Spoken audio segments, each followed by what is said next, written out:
சீரியல்களின் full எபிசோடுகளை Sun டிவியில் ஒளிபரப்பான உடனே எக்ஸ்க்ளூசிவாக சன் நெக்ஸ்டில் மட்டும் ஃப்ரீயா பாருங்கள். என்னங்க இது?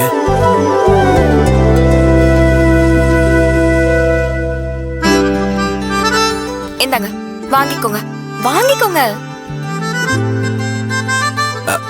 என்னங்க இது புதுசா இருக்கு? யாருக்கு? உங்களுக்கு தான்.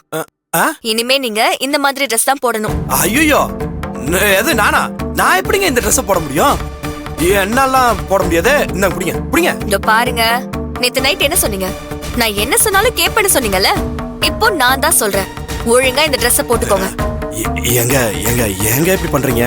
நான் என்ன ஹோட்டல்ல போய் ஏசி ரூம்ல எங்க வேலை பார்க்க போறேன்? கிச்சன்ல போய் வேலை பார்க்க போறேங்க. அதுக்கு எதுக்குங்க இந்த ட்ரெஸ்? இந்த புடிங்க. என்னாலாம் போட முடியாது. இங்க பாருங்க வேலு, ஒரு மெக்கானிக் வேலைக்கு போகும்போது கிரீஸ் படிஞ்ச ட்ரெஸ் போட்டுட்டு போவான். நல்ல ட்ரெஸ் போட்டுட்டு தானே வேலைக்கு போவான். அங்க போய் வேலைக்கு ஏத்த ட்ரெஸ் போட்டுப்பா. நீங்க என்ன வேலை செய்றீங்க, அங்க போய் என்ன ட்ரெஸ் போடுறீங்கன்றதெல்லாம் முக்கியம் இல்ல.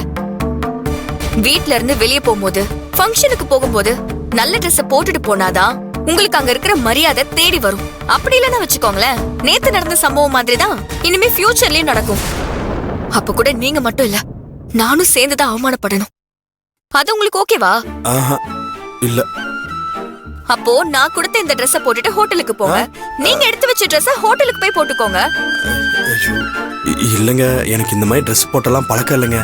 இந்த ட்ரெஸ் போட்டு போனா எல்லாரும் என்ன பாக்குற மாதிரியே இருக்கும். நான் பழைய ட்ரெஸ்ஸவே போட்டுக்கிறேனே. பழக்கம் இல்லனா பழகிக்கோங்க, அதுதான் வாழ்க்கை. இதோ பாருங்க வேலு, ஆள் பாதி ஆடை பாதின்னு சொல்லுவாங்க. நீங்க யாருன்னு நீங்க பேசுறதுக்கு முன்னாடி நீங்க போட்டிருக்க ட்ரெஸ் தான் பேசும். அதனால உங்களுக்காக இல்லனாலும் எனக்காகவாவது நீங்க மாறணும்.